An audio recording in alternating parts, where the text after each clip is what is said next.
Mi nombre es María Vélez Brochero, hago parte del programa de microbiología de la Universidad Simón Bolívar y hoy les vengo a compartir un poco de mi proyecto que trata sobre el aislamiento y la caracterización de bacteriófagos de Staphylococcus aureus presentes en aguas residuales, donde mis tutores fueron la doctora Dayan Lozano y el doctor Antonio Acosta. Es importante decirles que este proyecto es un proyecto que aún no está terminado. Y bueno, la siguiente, por favor.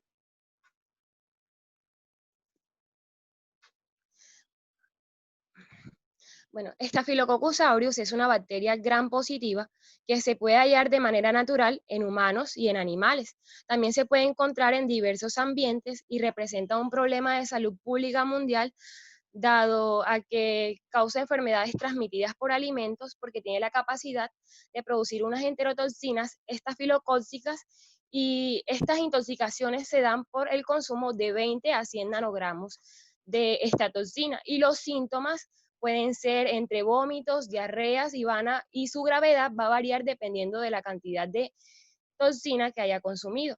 También es considerada un importante causante de morbilidad y mortalidad. En Colombia, para el periodo del año 2010, los institutos territoriales reportaron 23.000 alimentos con presencia de Staphylococcus aureus coagulasa positiva. De estas, más del 45% correspondían al grupo denominado alimentos no industriales, es decir, alimentos que habían sido manipulados o habían sido transformados en restaurantes. También es importante destacar que para el periodo del 2018 hubo un brote significativo acá en Colombia, dado que hubieron 77 personas intoxicadas por Staphylococcus coagulasa positiva. Staphylococcus aureus también tiene varios factores de virulencia, entre estos también tiene mecanismos de resistencia antimicrobiana, por lo que también ha sido considerado un problema de salud pública y se han tratado de buscar alternativas viables para el control de este en alimentos. Y un biocontrol de este en alimentos puede ser el uso de los bacteriófagos. Siguiente, por favor. Bueno, los bacteriófagos son virus que infectan específicamente bacterias y constan principalmente de material genético y de proteínas. Como pueden observar, consta de una cabeza contráctil que dentro pueden encontrar su material genético, de unas fibrillas, de una vaina que es contráctil, perdón, una cabeza icosaédrica, y unas fibras de cola y una placa base. Los bacteriófagos son las entidades más abundantes del planeta. De hecho, donde hay bacterias siempre vas a encontrar bacteriófagos, puesto que son los virus que infectan a estas y siempre se encuentran en una abundancia 20 veces mayor que estas. Los bacteriófagos son entidades totalmente desprovistas de maquinaria metabólica, es decir, que necesitan secuestrar la maquinaria bioquímica de la célula para poder replicarse.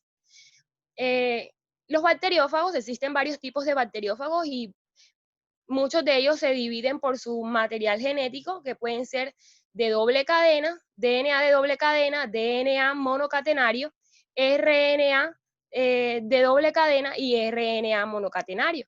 Por lo general, el 96% de los bacteriófagos que se han descrito pertenecen al grupo de Mioviridae, Sifoviridae y Podobiridae, que son bacteriófagos que tienen cola. Y el grupo de los bacteriófagos que infecta Staphylococcus aureus por lo general se ubica en el grupo de los Sifoviridae. Siguiente, por favor. La evolución de los bacteriófagos es muy compleja, dado que su estructura genómica puede tener genes que tienen historias evolutivas muy diversas. Entonces, al tener historias evolutivas muy diversas, no se puede estudiar a través de un árbol filogenético su evolución, sino que se hace a través de redes. ¿Por qué? Porque a través de las redes se puede observar el mosaicismo que hay entre estas ocasionadas por la transferencia horizontal de genes. Si bien aquí podemos observar unos nodos que son los bacteriófagos y unas líneas que representan la transferencia horizontal de genes o las relaciones que hay entre bacteriófagos y sus proteínas. Lo que podemos observar en naranjita son los bacteriófagos de estreptococos que están densamente están densamente unidos en la parte superior, lo que quiere decir o lo que indica que en los bacteriófagos hay un flujo alto de transferencia horizontal de genes. Y los cianófagos, que son los que pueden encontrar en la parte de la periferia inferior, del supergrupo inferior, que también indica que los bacteriófagos de cianobacterias tienen un flujo de genes mucho más bajo. Siguiente. Eh, bueno, los bacteriófagos, como les decía, infectan específicamente a bacterias y su infección va a depender de la especificidad que tiene este con el receptor, la especificidad del ligando receptor. Este se une a proteínas que se pueden encontrar en la pared o ácidos teicoicos, lipoteicoicos, flagelos y cápsulas. También es importante mencionar que los bacteriófagos, al tratar de infectar una bacteria, ellos hacen unos movimientos, como pueden observar en la parte inferior, que son como unos movimientos verticales, tratando de ubicarse. Ese movimiento se le denomina movimiento browniano, que es el movimiento que tienen las partículas eh, en un medio fluido. Una vez que la placa base ha hecho reconocimiento, las fibras de cola se unen a estos receptores específicos que puede tener bacteriófago en su pared, y una vez que se ha unido a estos receptores específicos, envía unas señales a la placa base del bacteriófago, que va a enviar una señal a la vaina contráctil que va a ejercer la presión para la inserción del material genético de este. También es importante destacar que esta placa base puede tener una enzima llamada glucosidasa, que puede también abrir un pequeño canal para la inserción de este material genético. Siguiente, por favor. Vale. Bueno, los bacteriófagos pueden tener dos ciclos de replicación, como les decía, un ciclo lítico y un ciclo lisogénico. En el ciclo lisogénico, el bacteriófago se integra al genoma de la bacteria y se divide, y estas dos células van a heredar el estado de profagia, que es el estado donde queda el bacteriófago una vez que se inserta en el genoma de la bacteria. También puede tener un ciclo lítico, que es donde va a secuestrar la maquinaria bioquímica de la célula para ensamblar nuevos viriones, y le va a dar lisis a la célula eh, por desequilibrio osmótico y por una producción de enzimas hidrolíticas como la endolicina, que se encargan de degradar el peptidoglicano que conforma la pared bacteriana. La siguiente. Bueno, las endolicinas, como les mencionaba anteriormente, son unas enzimas hidrolíticas del bacteriófago que cumplen la función de degradar el N-acetilmurámico y el N-acetilglucosamida que conforma la pared bacteriana. Y esta lisis la puede hacer por afuera, pero también tiene un mecanismo de lisis desde adentro. Cuando la olina, que también es una enzima que tienen los bacteriófagos, se encarga de abrir los poros para que la endolicina degrade este peptidoglicano que conforma la pared bacteriana. Teniendo en cuenta esto, se han tratado de buscar estrategias viables para el biocontrol en alimentos, como lo mencionaba anteriormente. Y un biocontrol puede ser el uso de las endolicinas. Pero también estas endolicinas pueden ser aplicadas en diversos sectores, como el sector de la avicultura, el sector salud y en el sector de la industria farmacéutica, como en antibióticos. Siguiente. Teniendo en cuenta eso, el objetivo de este trabajo fue aislar y caracterizar bacteriófagos autóctonos que infecten Staphylococcus aureus y determinar la presencia de la endolicina de los mismos. Inicialmente se le dio viabilidad a la bacteria RN4220, que fue conservada en la unidad de genética de la Universidad Simón Bolívar, en menos 80 grados Celsius con glicerol. Y una vez que se iba a realizar todo el experimento, pues se le dio viabilidad con agar triticasa de soya y sulfato de magnesio. Y la densidad óptica usada fue 0,6. Posteriormente se hizo la recolección de las muestras. Esta recolección de las muestras se realizó en 3 puntos de la ciudad de Barranquilla, Colombia. El primer punto se llama Lago del Cisne, el segundo punto Avenida del Río y el tercer punto en el barrio Barlovento. Estas muestras se tomaron debido a que habían reportes de contaminación de vertimientos de aguas residuales y se hizo la recolección en un frasco plástico estéril, aproximadamente como 500 mililitros de muestra de agua. Una vez que teníamos las muestras de agua, realizamos el enriquecimiento que se realizó con agar TS, con sulfato de magnesio, y se le añadió 100 microlitros de la bacteria RN4220. Posteriormente se realizó una técnica de doble capa agarizada que ya más adelante les comento cómo es, y se observaron las placas. Una vez que se observaron las placas, se obtuvo el lisado. Siguiente.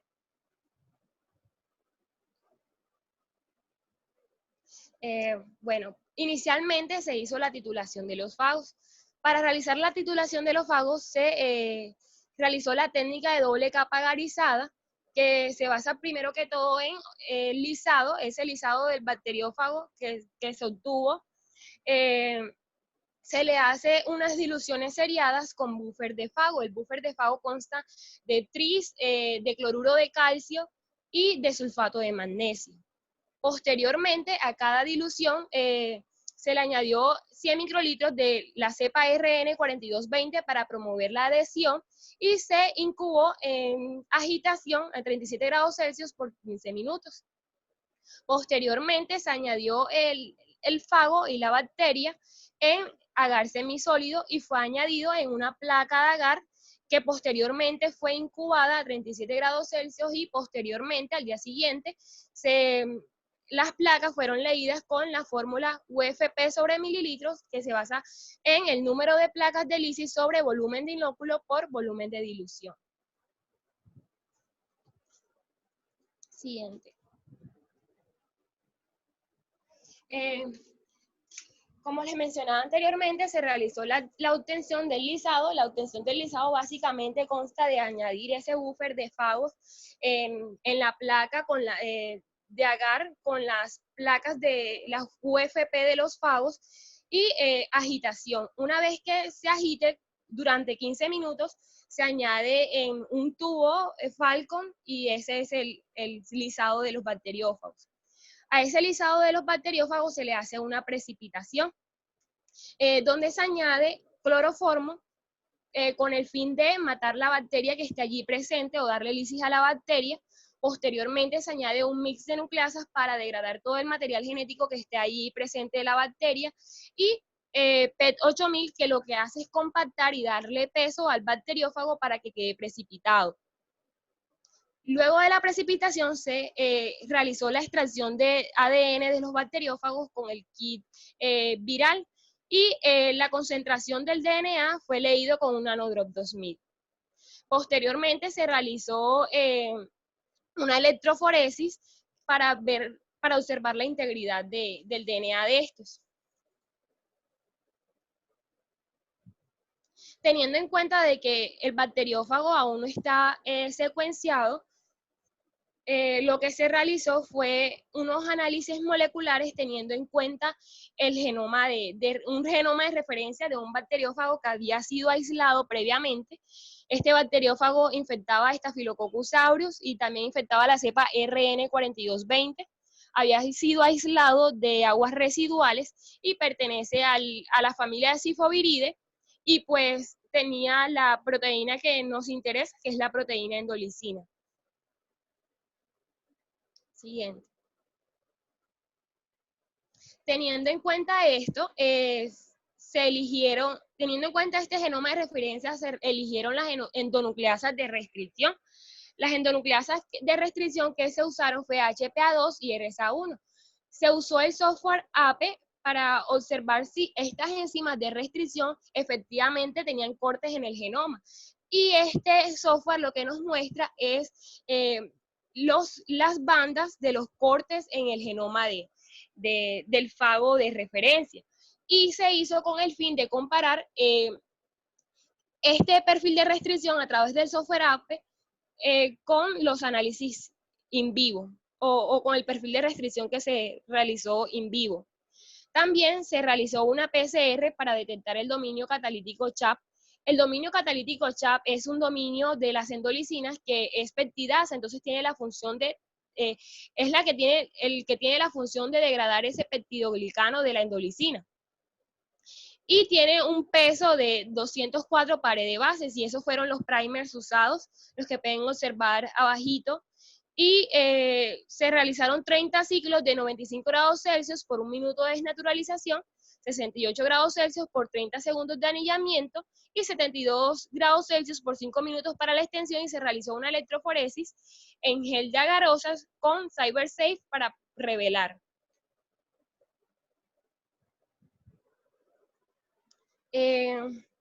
También de las tres muestras de agua que se habían obtenido, solamente se logró aislar bacteriófagos de 2 muestras de agua. De la muestra de agua 2, que fue Avenida del Río, y de la muestra de agua 3, que fue el bacteriófago las muestras de agua del barrio Barlovento. Y estos fueron denominados bacteriófago 2 y bacteriófago 3. Es importante destacar que en la figura 1, las placas de Lisi fueron 1,46 por 10 elevado a la 10 UFP sobre mililitro. Y la figura 2 fueron 1,49 por 10 elevado a la 10 UFP sobre mililitro. Ese fue el título de los fagos. Pero ocurrió algo curioso cuando se quiso realizar la obtención del lisado nuevamente, pues pasó algo curioso. Los bacteriófagos tuvieron una conversión lisogénica.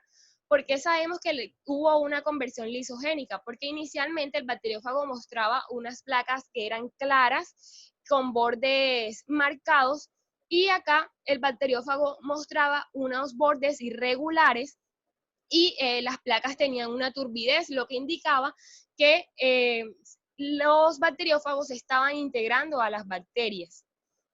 Y eso ocurrió en los dos fagos, tanto en el fago 2 como en el bacteriófago 3.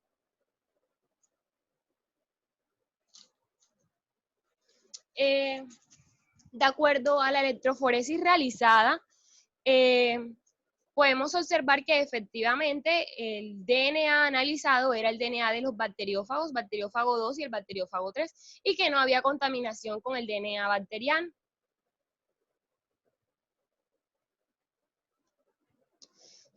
También realizamos un análisis de restricción, pero desafortunadamente este análisis de restricción no nos dio unos resultados claros, debido a que no teníamos de pronto la concentración de DNA requerida.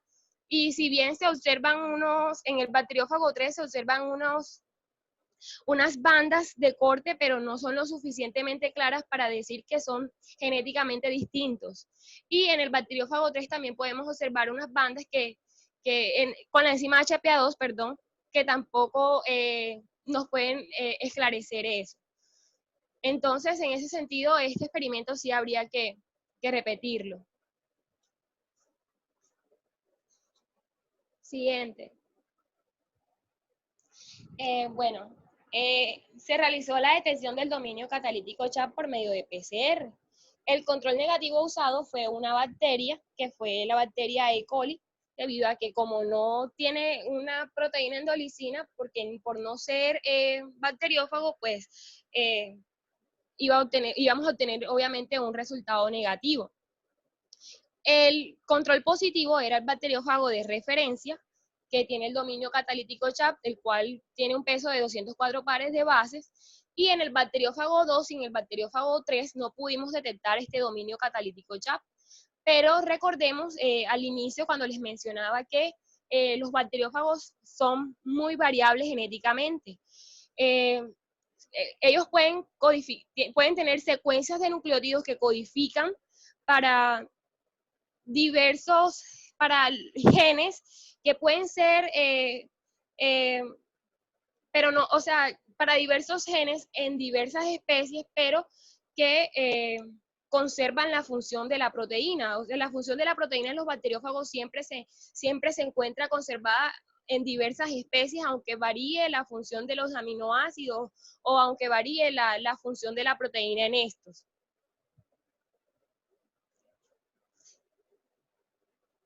En ese orden de ideas, pues, Staphylococcus aureus representa uno de los principales patógenos en humanos y en animales, y un importante causante de enfermedades transmitidas por alimentos, por lo que es considerado un problema de salud pública mundial. Por lo tanto, se ha considerado que los bacteriófagos pueden ser una alternativa viable. Sin embargo, las endolicinas pueden ser de mayor utilidad que usar el bacteriófago intacto, dado que los bacteriófagos están implicados en la transferencia horizontal de genes. Una posible explicación de por qué en la muestra 1, que fue la muestra tomada en el lago del Cisne, no se halló bacteriófago, puede ser por la ausencia de contaminación de aguas residuales. Siguiente. De acuerdo a las muestras tomadas en los bacteriófagos 2 y en las muestras de agua 2, perdón, y las muestras de agua 3, una posible explicación de por qué en estas aguas sí se encontraron bacteriófagos puede ser por el grado de contaminación que estas tienen. Y se ha demostrado que por este grado de contaminación puede haber mucha proliferación bacteriana. Y los bacteriófagos siempre están actuando como biocontrol en estos ambientes. Y siempre se encuentran de 20 a 30 veces más que su bacteria hospedadora. Autores como Erex, entre otros, han demostrado que las condiciones ambientales, como la exposición a la luz ultravioleta o la radiación ionizante o exposición a químicos mutagénicos, conducen a una inducción lítica, donde la producción de las proteasas desactiva la proteína represora. Teniendo en cuenta esto, pues, esta puede ser una explicación de por qué inicialmente se observó un comportamiento lítico, pero en el laboratorio estos bacteriófagos no estaban expuestos a condiciones adversas, sino que estaban expuestos a condiciones favorables donde los bacteriófagos se integraron al genoma de la bacteria, confirmando lo que han mencionado autores como Hamed, sobre que estas condiciones respaldan la conversión lisogénica, la cual es heredable, dado que, como les mencioné al inicio, una vez que el bacteriófago se integra al genoma de la bacteria, las dos células hijas quedan también en un estado de profagia, o cuando la célula se divide. Y de acuerdo al perfil de restricción, este se realizó porque estudios como Feiner han utilizado el mismo método para diferenciar bacteriófagos, permitiendo así realizar caracterizaciones y comparaciones entre los bacteriófagos, siendo esta una herramienta muy importante. Y el objetivo de este trabajo fue identificar el dominio catalítico CHAN que es un dominio conservado de las endolicinas de los bacteriófagos de Staphylococcus aureus.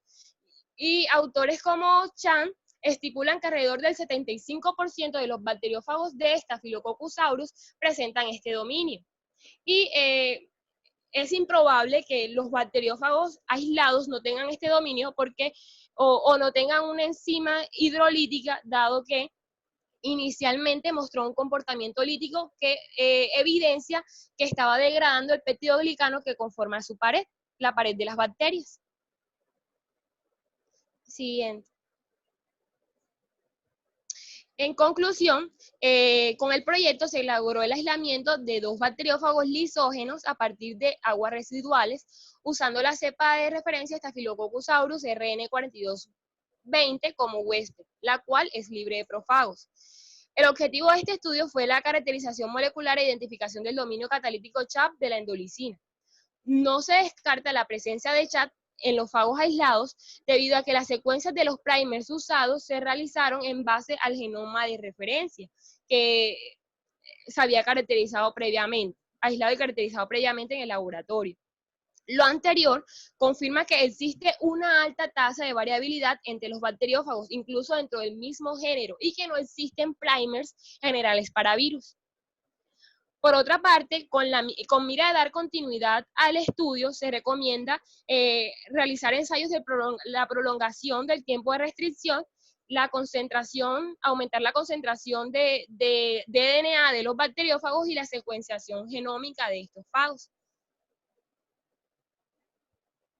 Y bueno, las perspectivas futuras de este trabajo es realizar la secuenciación, posteriormente realizar el análisis filogenético, determinar en estas secuencias de bacteriófagos las proteínas de interés biotecnológico, como las proteínas que tienen la capacidad de hidrolizar la pared de las bacterias, y las proteínas anti-CRISPR, que como sabemos, CRISPR-Cas ha sido de gran impacto terapéutico y de gran impacto biotecnológico. Sin embargo, se ha demostrado que la Cas9 puede cortar un poco fuera del objetivo. Y de hecho, Cas9, que es más especializada, también puede en ocasiones cortar fuera del objetivo, y este puede servir como moduladores de la regulación, o también pueden usarse como reguladores post-transcripcionales. Y la idea de esto es que una vez que se tengan las proteínas de interés biotecnológico, insertarlas en un vector, ¿verdad? En un vector competente, y posteriormente transformar en una célula competente. Y bueno, quiero agradecer a la Unidad de Genética y Biología Molecular de la Universidad Simón Bolívar, en especial a mi tutora Dayan Lozano y al doctor Antonio Acosta, y al Instituto de Genética Barbara McClinton, por darme la oportunidad de presentarles a ustedes, a pesar de los inconvenientes, este trabajo. No te preocupes, María, más bien muchas gracias de parte de todos nosotros por poder por presentar el trabajo que has estado desarrollando. No sé si alguno tenga preguntas.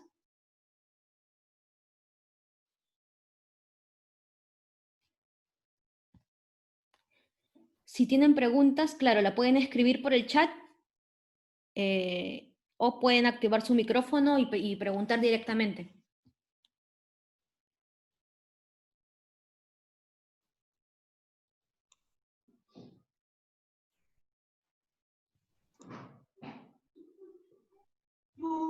Buenos días. Hola María, Anel. Buenos días. Sí, tengo la siguiente pregunta. Disculpa, ¿cuánto tiempo dejaste en enriquecimiento el agua donde suponías que estaban los bacteriófagos con la bacteria de interés? No, el agua no se dejó en crecimiento. Una vez que obtuvimos las muestras de agua, pues estas muestras de agua fueron procesadas inmediatamente. Se realizaron varios procesos de centrifugación, ¿verdad? Donde el sobrenadante lo pasamos a otro tubo Falcon, y fue también pasado por filtración con membranas de 0.22 micrómetros, y se le añadió cloroformo por si quedaba algún resto bacteriano, puesto que el cloroformo en pequeñas cantidades no le causa daño al bacteriófago como tal.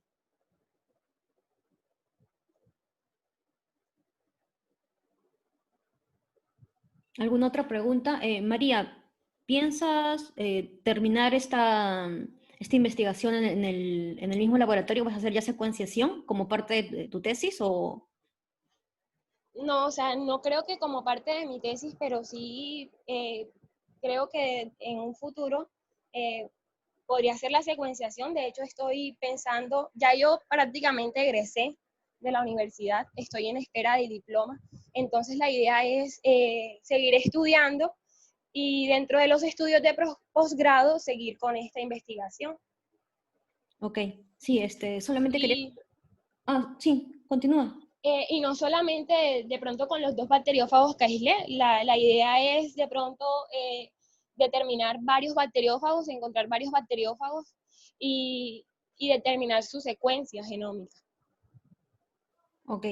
¿Y piensan trabajar con CRISPR o algo? En realidad me interesa mucho. Porque Mucho. también hay softwares que te pueden predecir los off-target, que vienen a ser los blancos no deseados que mencionabas, como ChopChop o Krista. Ujú. Entonces tú puedes poner ahí la secuencia y te predice si es que va a haber blancos no deseados, los off-target, solo para mencionar. Ah, bueno, gracias. No sé si alguien tiene otra pregunta. Hola María, ¿me escuchas? Sí, hola. Vamos. ¿Qué tal? Buenos días, felicitarte por tu ponencia, muy amable de tu parte. Una Gracias. inquietud. Dime, ¿por qué escogiste ese bacteriófago control? ¿Por alguna particularidad de él? Bueno, ese bacteriófago lo escogí porque, o sea, literalmente estaba explotando los recursos de lo que había en el laboratorio en el momento, puesto que el proyecto como tal no era un proyecto financiado. Entonces, teniendo en cuenta de que ese bacteriófago había sido aislado anteriormente y que había sido un bacteriófago de Staphylococcus aureus, pues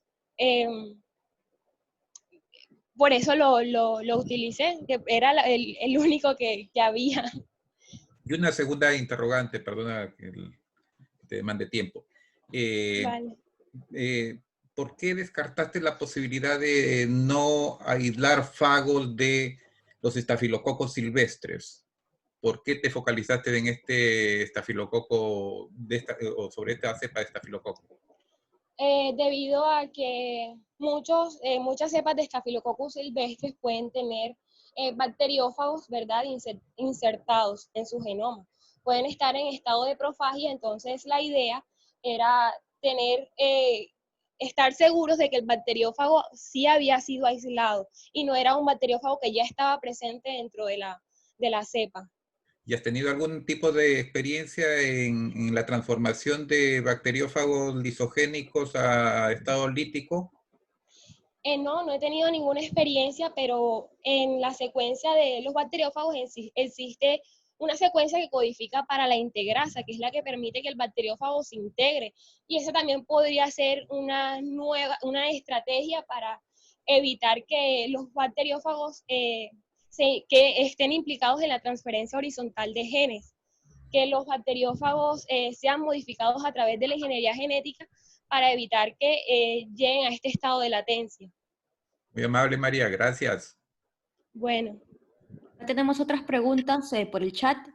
María Nel te pregunta, ¿qué vector utilizarías para la expresión de la proteína de interés? para la expresión de la proteína de interés, pues considero que un vector fagémido, o sea, exactamente no sabría el nombre, tendría que buscarlo, pero un vector que sea una mezcla de plásmidos con una mezcla de bacteriófagos. Ok, aquí hay otra pregunta de Diego, de Diego que nos dice, ¿por qué solo usaste un genoma de referencia con respecto al bacteriófago? Como mencioné anteriormente, era el único genoma de referencia que tenía. Tal vez pude en el laboratorio, tal vez pude haber buscado en las bases de datos, pero en ese momento pues quise comparar porque había sido aislado de aguas residuales, era un bacteriófago Staphylococcus aureus que infectaba la misma cepa de RN4220, entonces más que todo fue por eso. Ok, muchas gracias María. No sé si alguien tiene una pregunta más, me parece que tenemos tiempo para una pregunta más. Si no... Bueno, sí, yo tengo otra preguntita. Hola, ¿cómo estás María? ¿Me escuchas bien? Hola, sí. Tengo unas preguntitas bastante específicas, ¿no? Sobre el procedimiento que hiciste aquí para el aislamiento de los bacteriófagos. ¿Cuál fue la temperatura ideal para que tú puedas observar estas placas de las de lisis que nos mostraste aquí en la presentación? 37 grados Celsius. De hecho, me ocurría algo curioso, dado que yo, cuando tenía el lisado, conservaba el lisado en nevera, ¿verdad? A 4 grados Celsius, con buffer de FAOS, pero cuando intentaba sacar las plagas de lisis una vez que lo había conservado en la nevera, pues no podía observar las placas de lisis. Y intentando e intentando nuevamente y persistiendo para otra vez observar las placas de los fagos, pues lo que hice fue un día antes cultivar el bacteriófago a 37 grados Celsius en agitación, y al día siguiente, si ya, no sé si de pronto el fago se me inactivaba y a esa temperatura se me volvía a activar. Me imagino que tienen que ver algunos genes de regulación de la expresión de los bacteriófagos allí en esa expresión de las placas o de la actividad lítica cuando tiene esa temperatura. Vale, se ve que es bastante interesante, ¿no? Ahora, la otra pregunta era, bueno, independientemente pues, de los 3 puntos, ¿no? Para lograr observar estas placas que nos indicaste aquí, eh, eh, ¿tuviste que hacer muchas diluciones? O sea, ¿había mucha carga de los bacteriófagos o no fue necesario? O sea, ¿cuál dilución, digamos, fue la más óptima para llegar a esas placas tan bonitas que nos mostraste aquí? Sí, realicé diluciones hasta la 9. A la 9 sí obtenía placas de bacteriófagos. De hecho, yo dije una lectura de cuántas unidades formadoras de placa, que fue 1 por 10 elevado a la 10. Sí, que fueron 10 diluciones, 1 por 10 elevado a la 10 UFP sobre mililitro. Ya, y la última pregunta tiene que ver con este reactivo que tú usaste, dijiste, para precipitar los bacteriófagos, el PEG 8000. ¿Puedes explicarme brevemente cómo es este procedimiento para usar este PEG 8000? Bueno, ahora exactamente no recuerdo la cantidad de PET 8000 que agregué, pero sí, o sea, básicamente el PET 8000 lo que hace es que cuando ya tienes solamente el bacteriófago, sin bacteria, añades PET 8000, que lo que cumple, lo que hace es cumplir la función de compactar las partículas que están allí y darle peso. Entonces los bacteriófagos quedan compactados al PET 8000 y por eso es que luego de esto se hace la extracción. Vale, esas Sí, eran mis dudas. si quieren, o sea, me pueden escribir al correo y les puedo facilitar el Sí, procedimiento. vamos a subir esta presentación a YouTube y también compartimos el link por Facebook, y ahí también vamos a poner tu correo. Igual también, si ustedes entran a la página web del instituto, van a ver que si le dan clic a la pestaña revista, se va a desligar más pestañas. Una de ellas dice Sagan. Y justamente en esa pestaña de Sagan ahí están todos los resúmenes aceptados para las conferencias. Así que pueden ver el resumen de María y ahí también está su correo. Bueno, muchas gracias, chicos. Gracias por la paciencia y muchas gracias, María, por compartir tus conocimientos. Vale, muchas gracias Sí, a todos.